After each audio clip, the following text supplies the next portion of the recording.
మా latest videos కోసం మా ఈ తెలుగు న్యూస్ ఛానల్ సబ్స్క్రైబ్ చేసి గంట సింబల్ యాక్టివేట్ చేసుకోండి. రేపు ఆదివారం రాత్రికి ఈ ఒక్క ఆకును మీ ఇంటి గుమ్మం పక్కన పెడితే చాలు, మీ జీవితంలో ఉన్న దరిద్రాలన్నీ క్షణాల్లో మటుమాయమైపోతాయి. మీ ఇంట్లోకి ధన ప్రవాహం వస్తుంది. ఎంతటి దరిద్రుడైనా సరే అదృష్టం కలిసి వచ్చి కోటీశ్వరుడిగా మారిపోయే అవకాశం ఈ పరిహారం ద్వారా కలుగుతుంది. లక్ష్మీదేవి అనుగ్రహం మీపై పరిపూర్ణంగా కురుస్తుంది. ఇప్పటి వరకు మీరెదుర్కొంటున్న ఆర్థిక ఇబ్బందులు, అప్పుల బాధలు అన్నీ తొలగిపోయి తిరుగులేని రాజయోగం మీ సొంతమవుతుంది అని శాస్త్రాలు చెప్తున్నాయి. ఎందుకంటే ఈ ఆకు అంటే లక్ష్మీదేవికి ఎంతో ఇష్టం. ఈ ఆకుతో ఎటువంటి పరిహారాలు చేసినా 100కి 100% ఫలితాలు వస్తాయి.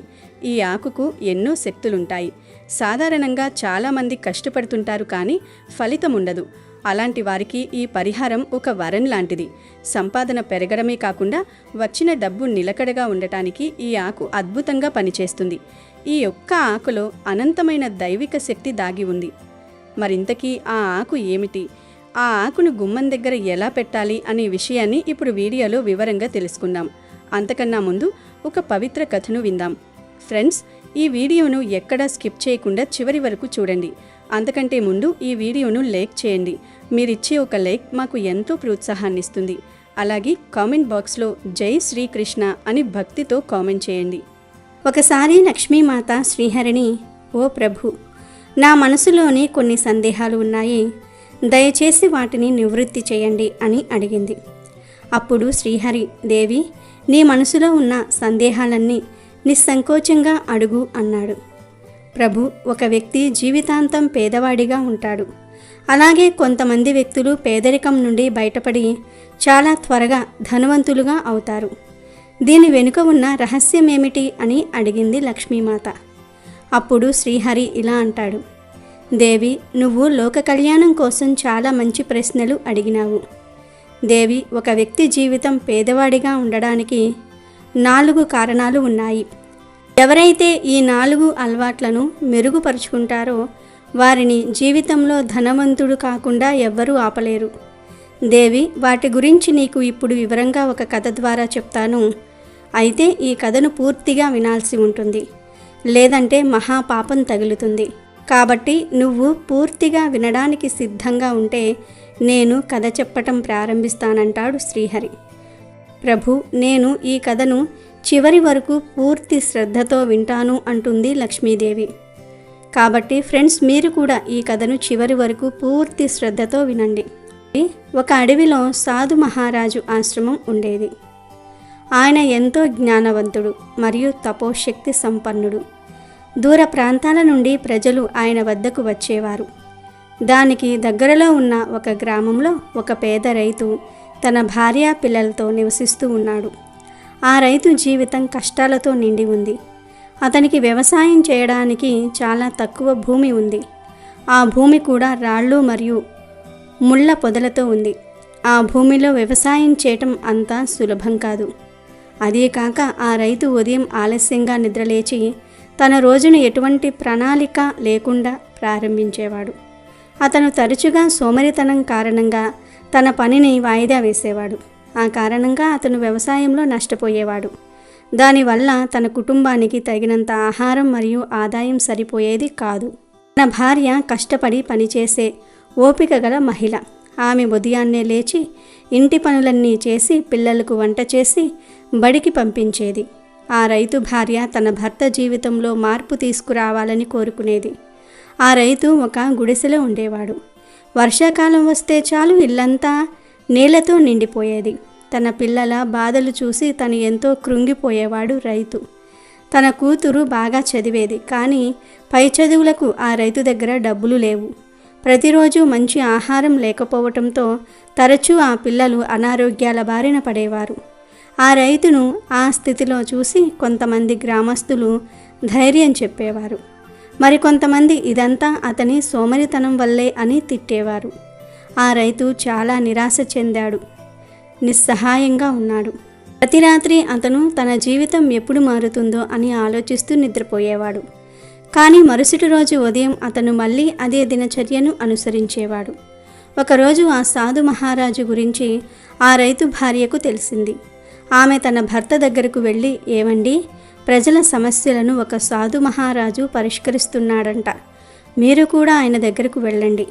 మన సమస్యలకు ఏదైనా పరిష్కారం చెప్పవచ్చు అని చెప్పింది. కానీ ఆ రైతు వెళ్లకుండా వాయిదా వేస్తూ వచ్చాడు. చివరికి అతని భార్య బలవంతం పెట్టడంతో సాధు మహారాజు ఆశ్రమానికి వెళ్ళాడు. ఆ రైతు సాధు మహారాజు వద్దకు చేరుకుని ఆయన పాదాలకు నమస్కరించి తన పేదరికం మరియు సమస్యల గురించి చెప్పాడు. స్వామి, నేను చాలా పేదవాడిని. నేను పగలు రాత్రి కష్టపడి పనిచేస్తాను. కానీ ఇప్పటికీ నేను జీవితంలో కష్టాలను ఎదుర్కోవలసి వస్తుంది. నాకు ఆనందం దొరకటం లేదు. దయచేసి నాకు మార్గనిర్దేశం చేయండి అన్నాడు. అప్పుడు సాధు మహారాజు ఆ రైతును చూసి నవ్వి ఇలా అన్నాడు. నాయనా, పేదరికం అంటే కేవలం డబ్బు లేకపోవటం కాదు. మీ మానసిక స్థితి మరియు అలవాట్లు బాగా లేకపోవటం. నీకు కావాలంటే 4 అలవాట్ల గురించి నేను నీకు చెప్పగలను. నువ్వు వాటిని అర్థం చేసుకుని పాటిస్తే అవి మీ జీవితం మార్చి మిమ్మల్ని ధనవంతులుగా చేస్తాయి అన్నాడు. ఇప్పుడు ఆ రైతు సాధు మహారాజుతో, దయచేసి ఆ 4 అలవాట్ల గురించి నాకు చెప్పండి అని అడుగుతాడు. అప్పుడు సాధు మహారాజు, సరే అయితే విను అని అంటాడు. ఒక వ్యక్తి ఉదయం లేచి సోమరితనంగా ఉండి తన రోజును సరిగ్గా ప్రారంభించకపోతే అతని జీవితం ఎల్లప్పుడూ వ్యర్థమే. నేను ఒక చిన్న కథ ద్వారా నీకు చెప్తాను, విను. చాలా కాలం క్రితం ఒక రాజు తన రాజ్యంలోని సోమరితనంగా ఉండే రైతులను శిక్షించేవాడు. ఆ రాజు ఒకరోజు సోమరితనంగా ఉండటం వల్ల వారు ఏం కోల్పోతున్నారో తెలియజేయాలనుకున్నాడు. ప్రజలందరికీ ఉదయం ముందుగా ఎవరు రాజభవనం వద్దకు వస్తే వారికి వజ్రాలు, నాణ్యాలు దొరుకుతాయని ప్రకటించాడు. కానీ చాలామంది రైతులు సోమరితనం కారణంగా ఆలస్యంగా వచ్చారు. వారు అక్కడికి చేరుకున్నప్పుడు నిధి అప్పటికే అక్కడి నుండి తీసివేయబడింది. ఒక వృద్ధ రైతు ఎప్పుడూ ఉదయాన్నే లేచి ముందుగా చేరుకుని రాజు నుండి బహుమతి అందుకునేవాడు. సోమరితనం ఉన్నవాడు తన జీవితంలోని ముఖ్యమైన అవకాశాలను కోల్పోతాడని రాజు రైతులందరికీ కూడా చెప్పాడు. సమయానికి నిద్రలేచి పని ప్రారంభించటమే విజయానికి కీలకమన్నాడు సాధువు. అది విన్న ఆ రైతు తల వంచి తాను కూడా ఉదయం ఆలస్యంగా మేల్కుంటానని, రోజంతా నీరసంగా ఉంటానని అంగీకరించాడు. అప్పుడు సాధు మహారాజు అతనికి ఉదయాన్నే నిద్రలేచి రోజును ప్రారంభించమని సలహా ఇచ్చాడు. నాయనా, 2వ అలవాటు ఏమిటి అంటే ప్రతికూల ఆలోచన. ఒక వ్యక్తి ఉదయం నిద్రలేచిన వెంటనే ఆందోళన కలిగించే ఆలోచనలను చేస్తే అతని మనసులో భయం మరియు అసంతృప్తి ఉంటుంది. అప్పుడు అతని శక్తి మొత్తం నాశనమవుతుంది నాయనా. ఒకసారి ఒక వ్యాపారవేత్త తన సమస్యను మా గురువు గారితో చెప్పుకున్నాడు. స్వామి, మా వ్యాపారం ప్రతిరోజు క్షీణిస్తుంది. ఇది ఎందుకు జరుగుతుందో నాకు అర్థం కావటం లేదని చెప్పుకున్నాడు. అప్పుడు మా గురువు గారు అతన్ని ప్రతిరోజు ఉదయం తన ఆలోచనలను గమనించమని చెప్పాడు. అతను ఒకరోజు వ్యాపారవేత్తకు ఫోన్ చేసి తెల్లవారక ముందే మరో గంటలో మీరేమి ఆలోచిస్తున్నారని అడిగాడు. దానికి వ్యాపారవేత్త, ఈరోజు కూడా నష్టం జరుగుతుందని నేను అనుకుంటున్నాను అన్నాడు. కనుక ఉదయాన్నే నెగిటివ్ ఆలోచనలను చేయకూడదు. ఈరోజు కలిసి రాదు, ఆ పని జరగదు, ఈ పని జరగదు అని ఉదయాన్నే ఆలోచించకూడదు. అలాంటి నెగిటివ్ ఆలోచన వలన రోజంతా నెగిటివ్గా అస్తవ్యస్తంగా ఉంటుంది. సాధు మహారాజు ఇంకా ఇలా అన్నాడు. 3వ అలవాటు ఏమిటి అంటే క్రమశిక్షణ లేకపోవటం. ఒక వ్యక్తి తన సమయంలో క్రమశిక్షణను పాటించకపోతే, పని చేయలేకపోతే అతను తన పని ఫలితాన్ని ఎప్పటికీ పొందలేడు అని చెప్పి సాధు మహారాజు మరొక కథ చెప్పాడు. ఒక యువ శిష్యుడు తన గురూజీని, నేను నా జీవితంలో ఎలా విజయం సాధించగలనని అడిగాడు. గురువు ఇలా జవాబు ఇచ్చాడు. ప్రతి ఉదయం సూర్యోదయానికంటే ముందే మేల్కొని ధ్యానం చేసి మీ రోజును ప్లాన్ చేసుకోండి అని. అప్పుడు మొదట్లో కొన్ని రోజులు గురువు చెప్పినట్లుగా చేశాడు. కానీ తర్వాత సోమరితనం కారణంగా అతని క్రమశిక్షణను విడిచిపెట్టాడు. గురువు శిష్యుడిని పిలిచి విజయం కేవలం కష్టపడి పనిచేయటం వల్ల మాత్రమే రాదని, క్రమబద్ధత మరియు క్రమశిక్షణ నుండి కూడా వస్తుందని వివరించాడు. మీరు మీ సమయాన్ని గౌరవించకపోతే కాలం మిమ్మల్ని గౌరవించదు, ఊహించని కష్టాలను అనుభవించేలాగా చేస్తుంది. ఆ శిష్యుడు తన గురువుకు విధేయత చూపి తన జీవితాన్ని క్రమశిక్షణతో వ్యవస్థీకరించుకున్నాడు. క్రమంగా అతను తన లక్ష్యాలన్నిటినీ కూడా సాధించాడు. తన దినచర్య అస్తవ్యస్తంగా ఉందని మరియు తన పనిలో నిర్లక్ష్యంగా ఉన్నాడని ఆ రైతు గ్రహించాడు. క్రమశిక్షణను పాటిస్తానని సాధు మహారాజుకు వాగ్దానం చేశాడు. చివరిగా సాధు మహారాజు 4వ అలవాటు గురించి చెప్పాడు. మీరు ప్రతిరోజు ఏదైనా కొత్తగా ప్రారంభించి దాన్ని పూర్తి చేయకపోతే మీ జీవితం ఎల్లప్పుడూ అసంపూర్ణంగా ఉంటుంది. దీనిని బాగా అర్థం చేసుకోవడానికి అతను మరొక కథ చెప్పాడు. ఒక వ్యక్తి తన గ్రామంలో ఒక అందమైన తోటను నాటాలని కలలు కన్నాడు. అతను చాలా చెట్లను నాటాడు, కానీ అతను వాటిని పట్టించుకోలేదు. అతను ప్రతిరోజు ఒక కొత్త మొక్కను నాటాడు, కానీ పాత మొక్కలకు నీరు పెట్టడం మర్చిపోయాడు. కొన్ని రోజులకు అతని మొక్కలన్నీ కూడా ఎండిపోయాయి. అతను సాధు మహారాజు దగ్గరకు వెళ్ళి, నేను ప్రతిరోజు కొత్త మొక్కలు నాటాను, కానీ నేను ఎందుకు విజయం సాధించలేదు అని అడిగినప్పుడు సాధు మహారాజు ఇలా చెప్పాడు. అస్థిరతతో జీవితాన్ని గడిపే వ్యక్తి తన లక్ష్యాన్ని ఎప్పటికీ చేరుకోలేడని అన్నారు. మీ కలలను నెరవేర్చుకోవడానికి స్థిరత్వం మరియు దృష్టి అవసరం. ఆ రైతు కూడా చాలా పనులు ప్రారంభించేవాడు, కానీ వాటిని ఎప్పటికీ పూర్తి చేసేవాడు కాదు. ఇలా సాధు మహారాజు మాటలు ఆ రైతు జీవితంపై లోతైన ప్రభావాన్ని చూపాయి. అతను తన ఉదయపు అలవాట్లను మార్చుకోవాలని నిర్ణయించుకున్నాడు. సాధు మహారాజుకు వాగ్దానం చేశాడు, ఈ రోజు నుంచి నా అలవాట్లు మార్చుకుంటాను అని. ఇప్పుడు అతను ఉదయాన్నే నిద్రలేచి పూర్తి అంకిత భావంతో తన రోజును ప్రార్థనతో ప్రారంభించాడు. మరియు ధ్యానం అతనికి మానసిక ప్రశాంతతను ఇచ్చింది. అతని ఆలోచన సానుకూలంగా మారింది. అతను తన రంగంలో పనిచేయడానికి రోజువారీ దినచర్యని ఏర్పరచుకున్నాడు. క్రమశిక్షణ ముఖ్యమని ఆ రైతు కూడా నేర్చుకున్నాడు. ఇదే అతని పురోగతికి ప్రధాన కారణం అవుతుంది. ప్రతిరోజు తన పొలంలో 8 గంటలు పనిచేయాలని, ఆ తరువాత తన కుటుంబంతో సమయం గడపాలని అతను నిర్ణయించుకున్నాడు. వారంలో కొంత పంటను నాటడం లేదా తన ఇంటిని శుభ్రం చేయటం వంటి చిన్న లక్ష్యాలను నిర్దేశించుకున్నాడు. ప్రతిరోజు తన లక్ష్యాన్ని నెరవేర్చుకోవటంలో నిమగ్నమయ్యాడు. క్రమంగా ఆ రైతు జీవితంలో మార్పులు చూడటం ప్రారంభించాడు. అతని పంట బాగా పండటం ప్రారంభమయ్యింది. గ్రామస్తులు అతని కృషిని ప్రశంసించటం ప్రారంభించారు. అతను తన సంపదతో తన పిల్లలను చదివించాడు మరియు అతను ఒక కొత్త ఇంటిని కట్టుకున్నాడు. రైతు తన బైక్ రిపేర్ చేయించుకొని తన భార్య కోసం కొత్త గ్రైండర్ కొన్నాడు. దానితో ఆమె ఇంటి పనులు సులభతరం అయ్యాయి. రైతు జీవితం ఇప్పుడు పూర్తిగా మారిపోయింది. ఒకప్పుడు అతన్ని సోమరివాడు, విఫలుడు అని పిలిచే గ్రామస్తులు ఇప్పుడు అతన్ని ప్రశంసించటం ప్రారంభించారు. ఆ రైతు భార్య కూడా తన భర్త కొత్త అలవాట్లను చూసి ఎంతో ఆనందపడింది. ఇప్పుడు ఆ రైతు తన కుటుంబంతో సంతోషకరమైన జీవితాన్ని గడుపుతున్నాడు. సాధు మహారాజు చెప్పిన 4 అలవాట్లు రైతు జీవితాన్ని పూర్తిగా నిర్దేశించాయి. అతను పేదరికం నుండి బయటపడటమే కాకుండా తన మనస్సు మరియు ఆత్మ నుండి కూడా బయటపడడానికి ఒక మార్గాన్ని కనుగొన్నాడు. మనం ఉదయం పూట తెలిసి లేదా తెలియకుండా చేసే మరికొన్ని పనులు మనకు ఆటంకం కలిగిస్తాయి. ఇది మీ ఆరోగ్యంపై కూడా ప్రభావం చూపుతుంది. ఉదయం నిద్రలేచిన తర్వాత అస్సలు చేయకూడని కొన్ని పనులు శాస్త్రాలలో ప్రస్తావించబడ్డాయి. లేకపోతే అదృష్టానికి బదులుగా దురదృష్టం నీడలా వెంటాడుతుంది మరియు ఆనందానికి బదులుగా దుఃఖాల పర్వతం వెంటాడుతుంది. కుటుంబంపై చెడు ప్రభావం పడుతుంది. ఉదయం పొరపాటున కూడా చేయకూడని ఆ పనులు ఏమిటో చూద్దాం. ఉదయం లేవగానే చాలామంది అద్దంలో తమ ముఖాన్ని చూసుకుంటూ ఉంటారు. ఇది వాస్తు శాస్త్రం ప్రకారం చాలా ప్రమాదకరమైందని, చెడు సంకేతాలకు దారితీస్తుందని చెప్పబడింది. కాబట్టి ఉదయం నిద్ర లేవగానే దేవుడి ఫోటోను చూడండి. ఇది చాలా శుభప్రదంగా చెప్పబడింది. ఇలా చేయటం వల్ల రోజు బాగా ప్రారంభమవుతుంది. రెండవది, ఒక వ్యక్తి యొక్క అదృష్టం మన ఇంటి ముందు మూసి ఉన్న ఇంటితో ముడిపడి ఉంటుంది. ఇంటి ముందు మూసి ఉన్న ఇల్లు రాబోయే చెడు కాలాలను సూచిస్తుంది. గ్రంథాల ప్రకారం మూసి ఉన్న ఇంటిని చూడటం వల్ల చెడు పరిస్థితికి దారి తీయవచ్చు.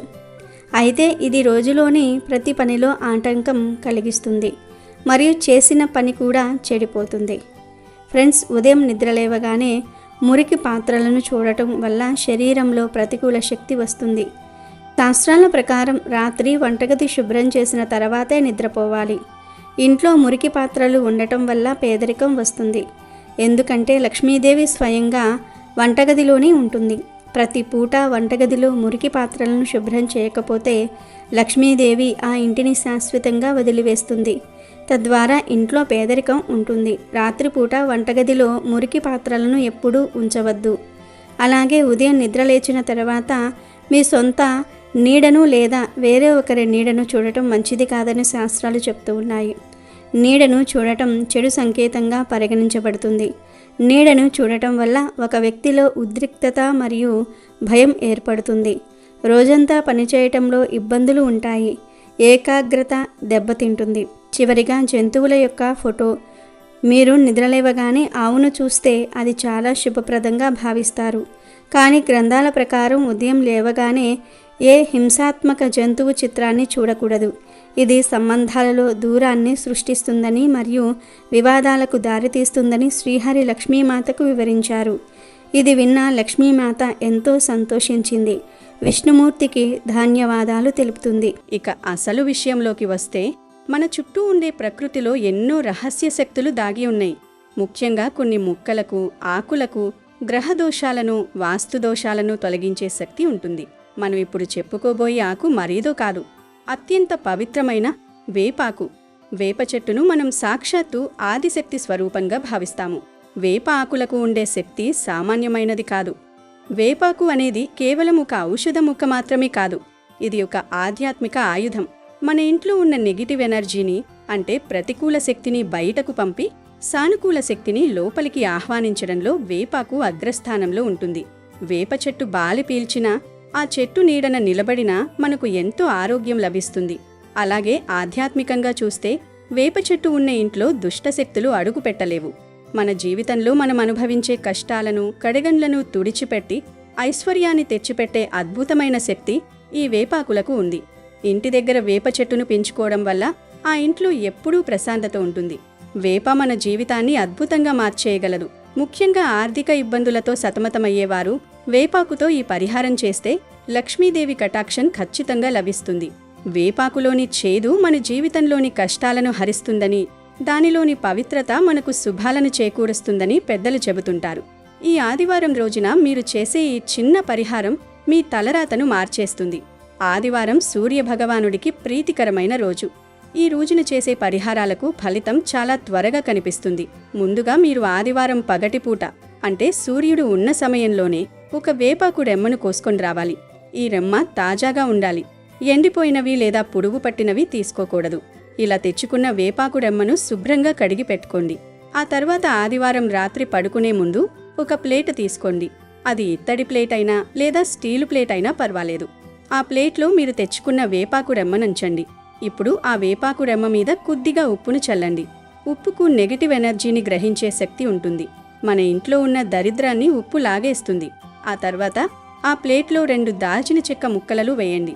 దాల్చిన చెక్క అనేది ధనాన్ని ఆకర్షించే శక్తి కలిగి ఉంటుంది.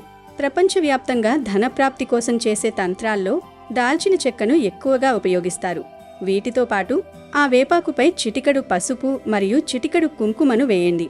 పసుపు, కుంకుమలు సౌభాగ్యానికి, శుభానికి సంకేతాలు. ఇలా సిద్ధం చేసుకున్న ప్లేటును మీ 2 చేతులతో పట్టుకొని మీ ఇష్టదైవాన్ని మనసులో స్మరించుకోండి. మీకున్న కష్టాలన్నీ తీరిపోవాలని, ఇంట్లోకి లక్ష్మీదేవి రావాలని కోరుకుంటూ ఆ ప్లేటు పట్టుకుని మీ ఇల్లంతా ఒక్కసారి తిరగండి. ఇల్లంతా తిరగడం అంటే ప్రతి గదిలోకి వెళ్ళి ఆ వేపాకు, ఉప్పు, దాల్చిన చెక్క ఉన్న ప్లేటును చూపించాలి. ఇలా చేయడం వల్ల మీ ఇంట్లోని ప్రతి మూలలో దాగి ఉన్న ప్రతికూల శక్తి ఆ ప్లేటులోకి చేరిపోతుంది. ఇంటి ఆవరణలో ఉన్న దిష్టి, నరగూష వంటివి ఏవైనా ఉంటే అవి కూడా తొలగిపోతాయి. ఇల్లంతా తిరిగిన తర్వాత చివరగా ఆ ప్లేటును తీసుకువెళ్ళి మీ ఇంటి ప్రధాన సింహద్వారం పక్కన బయట వైపు పెట్టాలి. రాత్రంతా ఆ ప్లేటు అక్కడే ఉండాలి. ఇలా చేయడం వల్ల ఆదివారం రాత్రి నుంచి మీ ఇంట్లోకి అదృష్ట ఘడియలు మొదలవుతాయి. వేపాకు మరియు ఉప్పు కలిసి మీ ఇంటి చుట్టూ ఒక రక్షణ కవచంలా పనిచేస్తాయి. దాల్చిన చెక్క మీ ఇంటికి ధనదేవతను ఆహ్వానిస్తుంది. మరుసటి రోజు ఉదయం అంటే సోమవారం ఉదయం స్నానం చేసిన తర్వాత ఆ ప్లేటులో ఉన్న వేపాకును, ఉప్పును, దాల్చిన చెక్కను తీసుకువెళ్ళి ఎవరూ తొక్కని చోట లేదా ఏదైనా చెట్టు మొదట్లో వేసేయండి. ఆ ప్లేటును శుభ్రంగా కడుక్కుని మళ్ళీ ఇంట్లో వాడుకోవచ్చు. ఈ పరిహారం చేయడం వల్ల ఖచ్చితంగా మీ కష్టాలు తొలగిపోతాయి. మీరు కోరుకున్నంత ధనం మీకు లభిస్తుంది. వ్యాపారాల్లో నష్టాలు పోయి లాభాలొస్తాయి. ఉద్యోగస్తులకు ప్రమోషన్లు లేదా జీతాల పెరుగుదల వంటివి సంభవిస్తాయి. అప్పుల ఊబిలో కూరుకుపోయిన వారు ఆ అప్పుల నుండి త్వరగా బయటపడతారు. ఐశ్వర్యం అంటే కేవలం డబ్బు మాత్రమే కాదు, ఇంట్లో శాంతి, ఆరోగ్యం కూడా లభిస్తాయి. లక్ష్మీదేవి అనుగ్రహం ఉన్న ఇంట్లో ఎప్పుడూ లోటనేది ఉండదు. ఈ ఆదివారం మీరు పూర్తి నమ్మకంతో, భక్తితో ఈ వేపాకు పరిహారాన్ని చేసి చూడండి. మార్పును మీరే గమనిస్తారు. డబ్బుకు డబ్బు, సుఖానికి సుఖం లభించి మీ జీవితం ధన్యమవుతుంది. మన పూర్వీకులు చెప్పిన ఇలాంటి చిన్న చిన్న చిట్కాలు మన జీవితంలో పెద్ద మార్పులను తీసుకువస్తాయి. కాబట్టి అసహనానికి గురి కాకుండా నమ్మకంతో ఈ పని చేయండి. లక్ష్మీ కటాక్షం పొంది సుఖ సంతోషాలతో వర్ధిల్లండి. అమెజాన్లో బెస్ట్ డిస్కౌంట్స్ కోసం వీడియో డిస్క్రిప్షన్లో లింకు ఉంది, చూడండి. అలాగే మా టెలిగ్రామ్ ఛానల్ సబ్స్క్రైబ్ చేసుకోండి.